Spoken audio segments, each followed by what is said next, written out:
जी, lecture 7 physics का जो part pressure से स्टार्ट हो रहा है। फोर्स पर यूनिट एरिया, इसे हम प्रेशर कहते हैं। और इसका यूनिट जो है वो न्यूटन पर स्क्वायर मीटर है, जो कि पास्कल के इक्वल है। हाइड्रोस्टैटिक प्रेशर, हाइड्रो की टर्म जहाँ पे भी आ जाती है इसका मतलब है कि वो वाटर से रिलेटेड होती है। तो pressure of liquid at a given depth in the container, किसी स्पेसिफिक डेप्थ पे जो लिक्विड का प्रेशर होता है उसे हम हाइड्रोस्टैटिक प्रेशर कहते हैं। बाकी इसका वो कितना प्रेशर होता है, ये जब 9th की डिटेल में जाएंगे तो वहाँ पे इसका फार्मूला भी है। Pascal law, according to this law pressure exerted on fluid enclosed in a vessel is transmitted equally in all direction।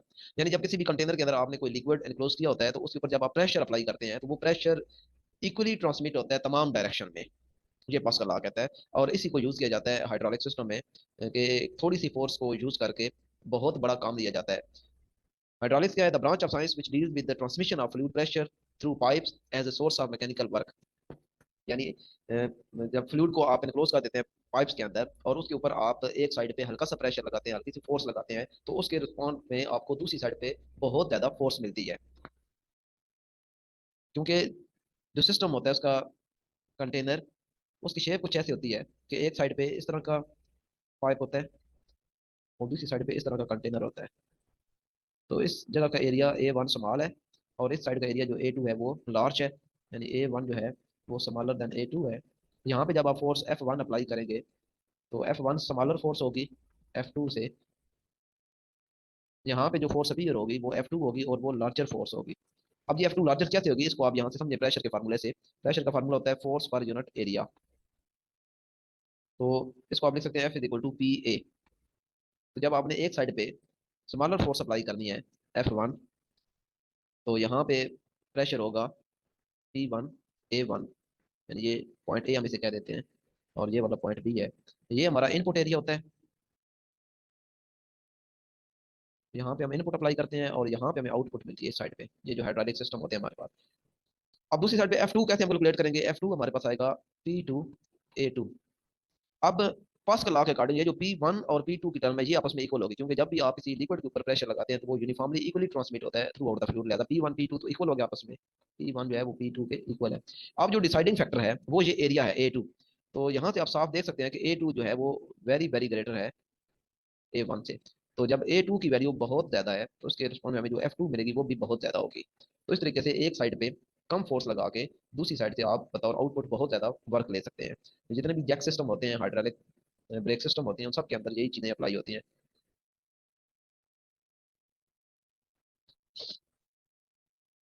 किसी भी कंटेनर के अंदर गैस के मॉलिक्यूल हमेशा रैंडम मोशन में होते हैं। अगर आप किसी कंटेनर को गैस उतनी ही आप रखें और उस कंटेनर का साइज जो है वो कम कर दें तो क्या होगा कि जो गैस के मॉलिक्यूल्स हैं उनकी जो कोलिजन की तादाद है वो बढ़ जाएगी और इस तरीके से गैस का प्रेशर बढ़ जाएगा। यानी जब गैस को कोलाइड करने के लिए ज्यादा वॉल्यूम जिनके पास था, अवेलेबल था, उस वक्त उनकी कोलिजन आपस में कम हो रही थी, मॉलिक्यूल्स की ज्यादा प्रेशर कम था। लेकिन आपने जब कंटेनर का साइज श्रिंक कर दिया उतनी ही गैस को रखते हुए, तो उसका रिजल्ट क्या निकला कि गैस मॉलिक्यूल्स की कोलिजन बढ़ गई जिससे प्रेशर भी बढ़ जाता है। और समर के अंदर यानी गर्मियों में जो व्हीकल्स के टायर्स होते हैं उनमें भी यही होता है कि साइज वही है ट्यूब का जो कि सर्दियों में था, लेकिन प्रॉब्लम ये हुआ कि जब हीट मिलती है टायर को गर्मियों में तो हीट की वजह से एवरेज काइनेटिक एनर्जी हमारी यूज बढ़ जाती है, जिसके रिजल्ट में प्रेशर भी बढ़ जाता है। कुलियन उनकी बढ़ना शुरू हो जाती है और कुलियन ही रिजल्ट का एक आप कह सकते हैं कि कुलियन, अगर कुलियन ज्यादा होगी तो प्रेशर भी गैस का ज्यादा होगा। न्यूमेटिक्स, ये ऐसी ब्रांच है साइंस की which deal with the study and application of pressurised gas to produce mechanical motion. Pressurised gas को यूज किया जाता है जिससे फिर मैकेनिकल मोशन दी जाती है। Compressed air gas has the ability to do some mechanical work. जो कंप्रेस्ड गैस होती है उसके अंदर ये एबिलिटी होती है कि वो मैकेनिकल वर्क कर सकती है। ऑफ कोर्स वर्क कर सकेगी क्योंकि उसको बहुत ज्यादा कंप्रेस किया गया होता है। और जब कोई गैस कंप्रेस हो जाती है तो उसका प्रेशर बहुत ज्यादा हो जाता है।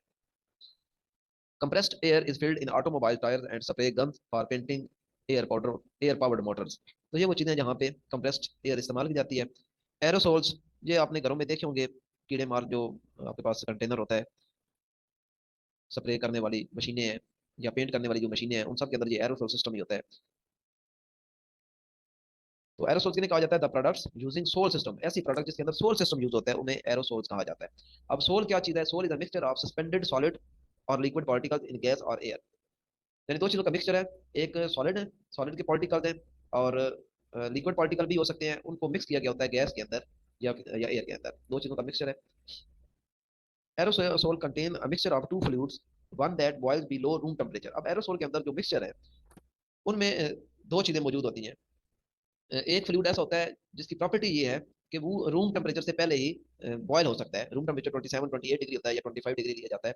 तो ऐसा फ्लूइड जिसका बॉइलिंग पॉइंट रूम टेम्परेचर से भी कम हो, कॉल्ड द प्रोपेलेंट, वो प्रोपेलेंट के तौर पे यूज होता है। प्रोपेलेंट का मीन जिसने धक्का लगाना है एक्चुअल चीज को, जिसने बाहर निकल के आपका काम करना है, चाहे वो पेंट हो सकता है, चाहे वो कीड़े मार की दवाई हो सकती है, कुछ भी हो सकता है। And the other one is product. तो एक चीज जो है उसको प्रोपेलेंट कहा जाता है और दूसरी चीज को प्रोडक्ट कहा जाता है। प्रोडक्ट क्या चीज है? The product is the substance which is actually used as air freshener, hair spray और इंसेक्ट रिपेलेंट। ये वो एक्चुअल चीज है जो कि आपके काम की है। यानी प्रोपेलेंट ने सिर्फ ये काम करना है कि उसने प्रोडक्ट को बाहर निकालना है। और प्रोडक्ट आपकी वो एयर फ्रेशनर हो सकता है, हेयर स्प्रे हो सकता है, इंसेक्ट रिपेलेंट हो सकता है, कीड़े मार दवा हो सकती है, इस तरह की चीजें। Aerosol are used as air freshener, insect repellent, hair spray, cleaning agent, spray paints, medicinal spray. तो ये मुख्तलिफ चीजों में ये यूज होता है। एरोसोल एरोसोल को आप मुख्तलिफ कामों के लिए यूज कर सकते हैं, लेकिन ये याद रखें उसके अंदर सिर्फ दो चीजें होती हैं। एक प्रोपेलेंट होता है। प्रोपेलेंट एक्चुअली एक फ्लूइड होता है जो कि रूम टेम्परेचर से भी कम टेम्परेचर पे बॉयल हो जाता है, और उसने प्रोडक्ट को बाहर रिपेल करना होता है। क्योंकि रूम टेम्परेचर से कम टेम्परेचर पे वो चूंकि बॉयल हो जाता है, वेपराइज फॉर्म में चला जाता है, तो वेपराइज फॉर्म में गैस का चूंकि प्रेशर होता है, तो प्रेशर के थ्रू जो हमारी प्रोडक्ट होता है उसको बाहर निकाला जाता है। एटमॉस्फेयर क्या है? Blanket of different gases around the earth. Earth के अराउंड डिफरेंट गैसेज का जो एक गलाफ है। Atmospheric pressure, pressure exerted by all the gases on earth. जितनी भी गैसेज हैं वो जितना प्रेशर जमीन पे लगा रही हैं उसको एटमॉस्फेरिक प्रेशर कहा जाता है। बैरोमीटर एक ऐसा इंस्ट्रूमेंट है जो कि एटमॉस्फेरिक प्रेशर को मेजर करता है। सबसे पहला प्रेशर मेजर करने वाला जो इंस्ट्रूमेंट है मरकरी बैरोमीटर, वो टोरिसेली ने बनाया था। एटमॉस्फेरिक प्रेशर का यूनिट 1 एटमॉस्फेयर दिया जाता है, और 1 एटमॉस्फेयर इक्वल होता है 1,01,300 पास्कल एट सी लेवल। अच्छा, ये 1 एटमॉस्फेरिक प्रेशर इतने पास्कल इक्वल कैसे होता है? इसको आप ऐसे समझ सकते हैं कि आपने एक कंटेनर लेना है जिसके अंदर आपने मरकरी भरा हुआ है। अब एक आपने ट्यूब लेनी है जिसके अंदर भी मरकरी भरा हुआ है। ये यूं समझने के पहले आपने इस ट्यूब को ऐसे रखा था सीधा। ये ट्यूब है, तो इसके अंदर आपने मरकरी भर दिया है। ये सारा इसमें मरकरी भरा हुआ है। फिर आप इसको यहाँ से इसके ऊपर आप अपना थंब रख के, अंगूठा रख के, ताकि ये गिर ना पाए, इसको आपने इस कंटेनर के अंदर डिप कर देना है। ये आपने डिप कर दिया। अब क्या होगा कि ये जो मरकरी इसके अंदर भरा हुआ है, ये चूंकि हम पीछे पढ़ चुके हैं कि लिक्विड और लिक्विड का एक प्रेशर होता है, तो लिहाजा ये प्रेशर एक्सर्ट करेगा डाउनवर्ड। इस कंटेनर में जो मौजूद मरकरी इस पे प्रेशर एक्सर्ट करेगा और इसका लेवल अप होगा। यानी ये लेवल अप होगा तो इसका अपना जो लेवल है वो कम हो जाएगा। यानी ये कुछ इस तरह होगा। ये अब ऊपर से खाली हो चुका है कुछ, और जो इसका ऊपर वाला लेवल है वो सारा इसके अंदर आ चुका है। तो ये दो किस्म के प्रेशर अब आपस में इंटरेक्ट कर रहे हैं। एक मरकरी का प्रेशर जो डाउनवर्ड है, और एक एटमॉस्फेरिक प्रेशर है इसके ऊपर। ये ये जो कंटेनर आपने बाहर रखा हुआ है, एक एटमॉस्फेरिक प्रेशर है इसके अंदर। ट्यूब के अंदर जो मरकरी है वो चाहता है कि नीचे जाए और इस कंटेनर का जो लेवल है वो अप करे। लेकिन जो एटमॉस्फेरिक प्रेशर है वो लग रहा है इस मरकरी के ऊपर, वो चाहता है कि इसका लेवल अप ना हो। तो एक खास पॉइंट पे ये वाला प्रेशर जो कि एटमॉस्फेरिक प्रेशर है ये, और ये वाला प्रेशर जो कि मरकरी लगा रहा है ट्यूब के अंदर नीचे की तरफ, ये दोनों आपस में इक्वल हो जाएंगे। तो इन दोनों प्रेशर जिस पॉइंट पे इक्वल होंगे उसको हम कह देते हैं कि ये 1 एटमॉस्फेरिक प्रेशर है। यानी 1 एटमॉस्फेरिक प्रेशर यानी हवा जो प्रेशर लगा रही है वो मरकरी जो प्रेशर लगा रहा है उसके इक्वल है। तो दोनों को जब कैलकुलेट किया जाता है तो ये यही अमाउंट बनती है 1,01,300 पास्कल। आप खुद भी कैलकुलेट कर सकते हैं।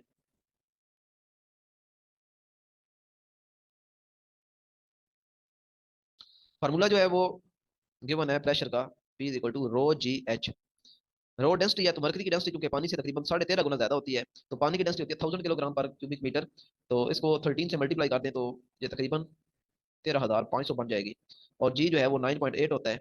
और हाइट, अच्छा हाइट जो है ये आप कैलकुलेट करेंगे जब आपने ये वाली हाइट कैलकुलेट करनी है यहाँ से लेके यहाँ तक। ये ये वाला जो पॉइंट है यहाँ से लेके यहाँ तक, तो ये हाइट बनती है तकरीबन 76 सेंटीमीटर। मीटर में ले जाएंगे तो 0.76 बन जाएगा, क्योंकि 1 मीटर में 100 सेंटीमीटर होते हैं। तो मैं चूंकि स्टैंडर्ड यूनिट हमें लेना होता है लिहाजा 0.76 लिख लें। तो इनको आपस में मल्टीप्लाई करें तो ये आ जाएगा 1 एटमॉस्फेरिक प्रेशर, जो कि ये जो डिजिट लिखे हुए हैं इसी के राउंड अबाउट बनते हैं 1,01,300 पास्कल के round about.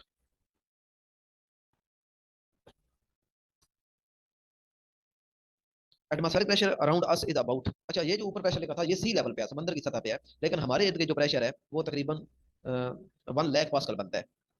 At ground level, atmospheric pressure is highest. As we go up in the air, atmospheric pressure decreases because weight of decreases as rate of air, weight of air decreases as we go up in the air. आप यूं समझिए कि हम चूंकि अर्थ पे रह रहे हैं, तो ये हमारी अर्थ है और ये सारे का सारा आप कह रहे हैं ब्लैकेट ऑफ एयर है, तो ये सारी एयर है फिल हुई भी।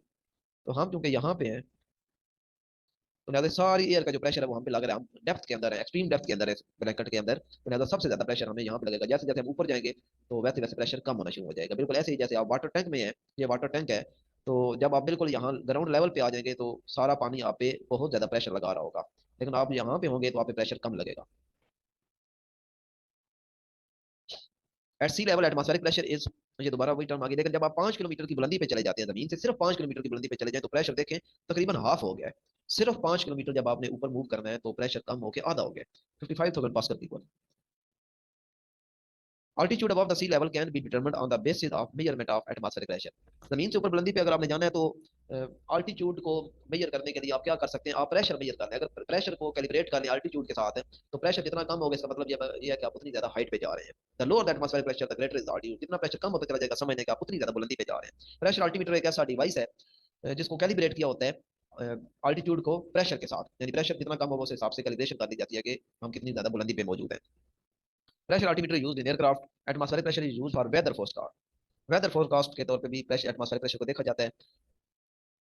यानी अगर एटमॉस्फेरिक प्रेशर जो हम पीछे देख चुके हैं कि हमारे अराउंड जो है वो तकरीबन 1 लाख होता है पास्कल, तो वो अगर इतना फॉल कर जाए कि 92,000 पे आ जाए पास्कल पे, तो इसका मतलब यह है कि प्रोबेबिलिटी है स्टॉर्म की, तूफान आने की प्रोबेबिलिटी है। इलेक्ट्रिसिटी का कुछ पार्ट शुरू हो गया। 1820 में हांस क्रिश्चियन ओएस्टर्ड ने रिलेशनशिप डिस्कवर किया था इलेक्ट्रिसिटी और मैग्नेटिज्म के दरमियान। उसने ये देखा कि जब किसी भी कंडक्टर में करंट फ्लो करता है तो उस कंडक्टर के अराउंड मैग्नेटिक फील्ड भी एग्जिस्ट करता है। और इसका रिवर्स देखा था इसने माइकल फेराडे ने 1831। इसने कहा कि नेचर में आर फिनोमेना एंटी भी होता है, तो अगर करंट फ्लो करने से मैग्नेटिक फील्ड होता है तो लिहाजा मैग्नेटिक फील्ड से भी लाजमन करंट प्रोड्यूस होगा। और इसने ये देखा कि जब किसी भी लूप ऑफ वायर में loop of wire is quickly moved between two opposite poles of a magnet, electric current is produce. ये इसने ऑब्जर्व किया कि अगर कंडक्टर में करंट फ्लो करने से मैग्नेटिक फील्ड प्रोड्यूस हो सकता है, तो जब आप किसी कॉइल को मैग्नेटिक फील्ड के अंदर मूव करवाएंगे क्विकली तो उस कॉइल के अंदर क्या हो जाएगा, करंट प्रोड्यूस हो जाएगा। लेमन से भी आप स्मॉल अमाउंट ऑफ करंट जो है वो ले सकते हैं, तकरीबन 1 मिलियन पेयर। ये करंट बल्ब तो नहीं ग्लो करवा सकता, लेकिन कैलकुलेटर जो है वो रन हो सकता है 1 मिलियन पेयर करंट से। Electric current can be produce by a number of ways like electric generator और डायनामो। डायनामो के बारे में बड़ा इंटरेस्टिंग आपको सीखने को मिलेगा कि डायनामो जो है वो कैसे वर्क करती है। तो डायनामो भी जो है वो एक किस्म की आपका जनरेटर ही होता है, लेकिन इसका थोड़ा सा फंक्शन उल्टा होता है। जनरेटर के बारे में तो हमें पता है कि मैग्नेट के अंदर कॉइल मूव करती है, चाहे वो जनरेटर की कॉइल आप पानी से मूव करवाएं, स्टीम से मूव करवाएं, या पेट्रोल से मूव करवाएं, या किसी और सोर्स से मूव करवाएं, कॉइल को आपने खुद मूव करवाना है स्टैटिक मैग्नेट के अंदर, तो जिससे करंट प्रोड्यूस होता है। For the production of electricity of higher voltage a generator should have stronger magnets more turn in its coil, quick relation relative motion between the magnet and coil. तो ये कुछ चीजें हैं जिनको आप एनहेंस करेंगे तो आपको ज्यादा से ज्यादा वोल्टेज या करंट मिलेगा। वो क्या है, एक तो मैग्नेट की स्ट्रेंथ बहुत ज्यादा होनी चाहिए, कॉइल में नंबर ऑफ टर्न ज्यादा होने चाहिए, और मोशन जो है मैग्नेट और कॉइल की वो बहुत ज्यादा होनी चाहिए। Working principle of dynamo attached with bicycle is same as big generator. जिस तरह बड़े जनरेटर काम करते हैं, अच्छा ये बिग जनरेटर से मुराद यहाँ पे वो जनरेटर लिए जा रहे हैं जो पावर स्टेशन के साथ रहते हैं, यानी यहाँ पे बिजली बनती है, hydro hydro power power station जो होते हैं वहां पे, ये वो वाले बिग जनरेटर है। डिफरेंस क्या है, the only difference is that in dynamo the coil is held stationary while the magnet rotates inside the coil. ये वो डिफरेंस है हमारे घरों वाले जनरेटर में और डायनामो में, कि घरों वाले जनरेटर जो है उसमें मैग्नेट को फिक्स रखा जाता है और उसके अंदर कॉइल मूव होती है, लेकिन यहाँ पे ऐसा है कि कॉइल जो है वो स्टैटिक है और उसके अंदर मैग्नेट है और मैग्नेट मूव करता है। तो बाइसिकल का जब व्हील जिसके साथ ये डायनामो अटैच होती है, तो बाइसिकल का जब व्हील मूव करता है तो उस व्हील के साथ एक शाफ्ट ऐसी लगी होती है जो मूव करती है, और वो किसके साथ अटैच होती है, मैग्नेट के साथ अटैच होती है, यानी वो मैग्नेट मूव करता है अंदर कॉइल के अंदर। तो ये डिफरेंस है हमारे घर वाले जनरेटर और डायनामो के अंदर। लेकिन जो पावर स्टेशन पे जनरेटर लगे होते हैं वो बिल्कुल ऐसे ही वर्क करते हैं, उनमें भी यही होता है। In power plant generator the coils are kept stationary, उनमें भी कॉइल को स्टेशनरी रखा जाता है, लेकिन जो मैग्नेट है उसको रोटेट करवाया जाता है कॉइल के अंदर। This stationary coil is called stator. तो ये जो स्टेशनरी कॉइल इसको स्टेटर बोला जाता है, और जो मैग्नेट अंदर मूव करता है उसको रूटर मूव कहा जाता है डायनामो के अंदर। Router spin inside the stator and hands hence hence electricity is generated।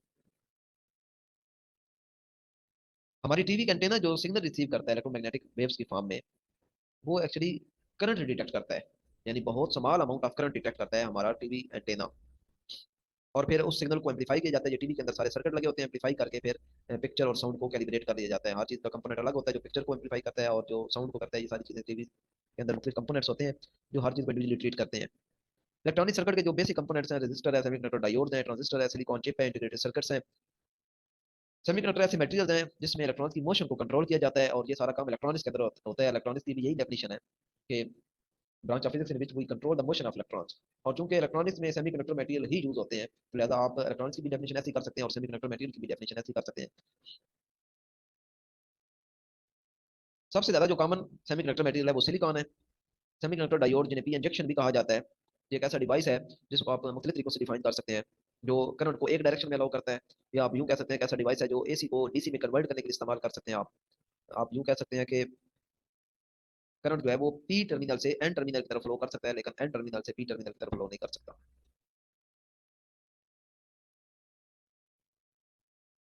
AC को डीसी में कन्वर्ट करने के लिए यूज किया जाता है सेमीकंडक्टर डायोड्स को या पी जंक्शन को। इंटीग्रेटेड सर्किट्स क्या होते हैं? कंप्यूटर की ये टर्म है।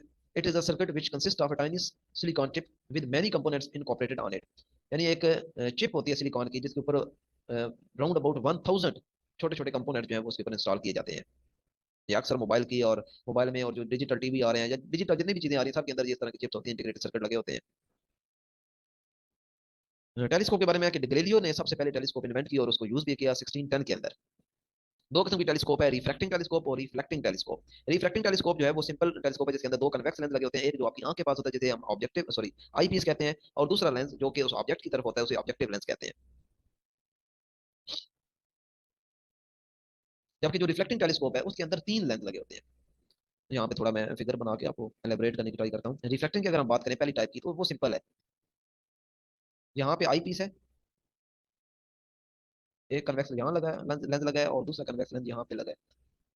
ये आई पीस और ये ऑब्जेक्टिव। ऑब्जेक्टिव की जो फोकल लेंथ है वो ज्यादा है, एफ ओ जो है वो वेरी वेरी ग्रेटर है एफ ई से। और अगर हम दूसरे की बात करें रिफ्लेक्टिंग की, तो वो कुछ इस तरह है।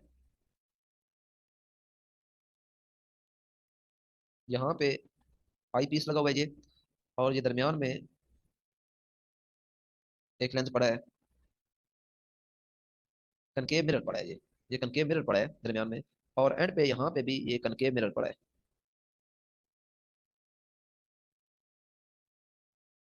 तो लाइट आई यहाँ से, ये दो बीम मैं बना रहा हूँ, यहाँ स्ट्राइक की और फिर यहाँ से रिफ्लेक्ट होके यहाँ आई पीस में। तो ये डिफरेंस है कि इसके अंदर एक एक्स्ट्रा कनकेव मिरर पड़ा होता है, जबकि रिफ्लेक्टिंग रिफ्लेक्टिव इंडेक्स जो है सॉरी रिफ्लेक्टिंग टेलीस्कोप उसमें सिर्फ दो लेंस लगे होते हैं, जबकि इसके अंदर तीन होते हैं। एक आई पीस जो कि कन्वेक्स लेंस होता है और बाकी दोनों जो है वो कनकेव मिरर होते हैं।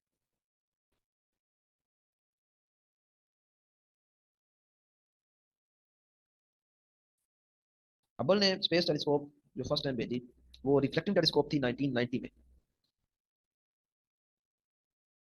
और ये जमीन से 600 किलोमीटर ऊपर बुलंदी पे मूव कर रही है जमीन के अराउंड।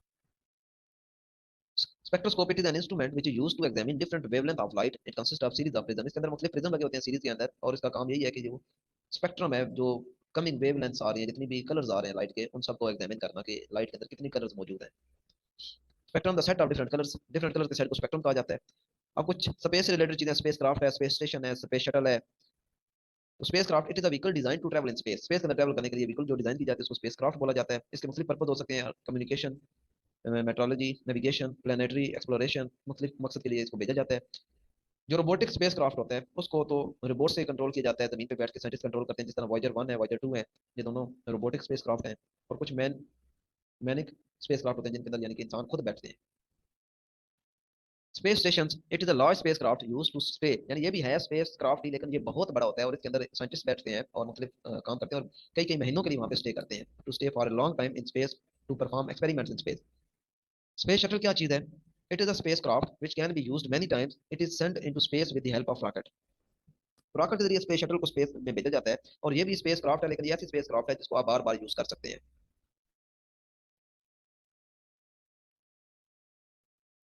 स्पेस सूट साइंटिस्ट अगर हमारा जो नॉर्मली ड्रेसिंग हम यहाँ पे यूज करते हैं, अगर इस ड्रेस के साथ वहां पे जाए तो बहुत जल्दी मर जाए, क्योंकि वहाँ पे प्रेशर बहुत कम होता है। और प्रेशर कम होने की वजह से जो बॉडी के अंदर लिक्विड होता है वो बॉयल होना शुरू हो जाता है। तो लिहाजा वहाँ पे स्पेशल किस्म के ड्रेसिंग यूज की जाती है जिसे स्पेस सूट कहा जाता है।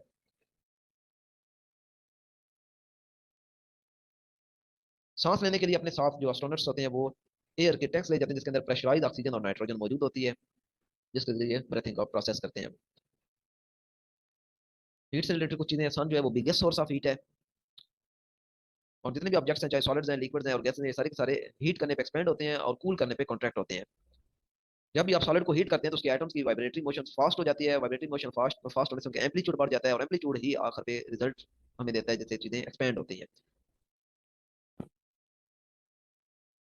गाड़ियों के टायर्स के अंदर जो एयर होती है वो भी जब हार्ड होती है तो हाइट होने से मॉलिक्यूल्स की काइनेटिक एनर्जी बढ़ जाती है, काइनेटिक एनर्जी बढ़ने से प्रेशर पड़ता है, और प्रेशर जब बढ़ जाता है ट्यूब पे तो उसका जो कंसिक्वेंस होता है वो ये होता है कि टायर जो है वो बस्ट हो जाता है। एक्सपेंशन और कंट्रैक्शन की कुछ एप्लीकेशन है। रिफ्टिंग करना, रिफ्टिंग का मतलब ये है कि आपने दो मेटल प्लेट, ये एक मेटल प्लेट है, इसके अंदर आपने छोटा सा होल किया, इसके ऊपर आपने कोई और प्लेट रखी, उसके ऊपर भी और, तो ये एक रिवर्ट चीज होती है इस तरह की।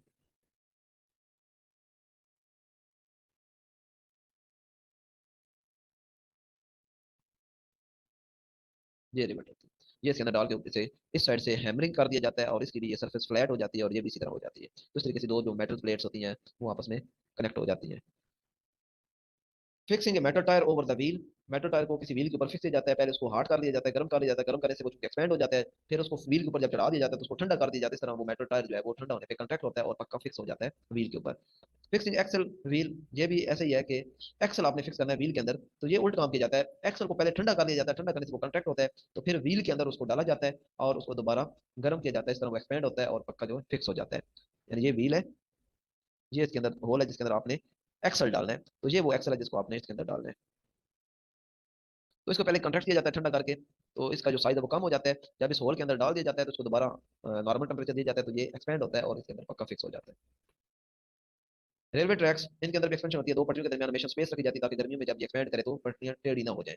ओवरहेड पावर लाइन, हमारे ये जो बड़ी बड़ी पावर लाइन होती है, खंभे जो होते हैं उनके ऊपर तारे जा रही होती है, उनमें भी आप देखते हैं कि झूल मौजूद होता है, यानी ये अगर एक टावर है तो दूसरे टावर तक जो ट्रांसमिशन लाइन जा रही होती है वो इस तरीके से जा रही होती है, उनके अंदर एक जूल रखा जाता है, तो ये भी इसलिए रखा जाता है कि विंटर्स में कूलिंग होने की वजह से इसने कंट्रैक्ट होना है, तो अगर ये पहले ही टाइट रखी हो यहाँ तो इनके टूटने का खतरा होता है, प्लेजन में जूल रखा जाता है ताकि कंट्रैक्ट होने पर ये टूट ना सके।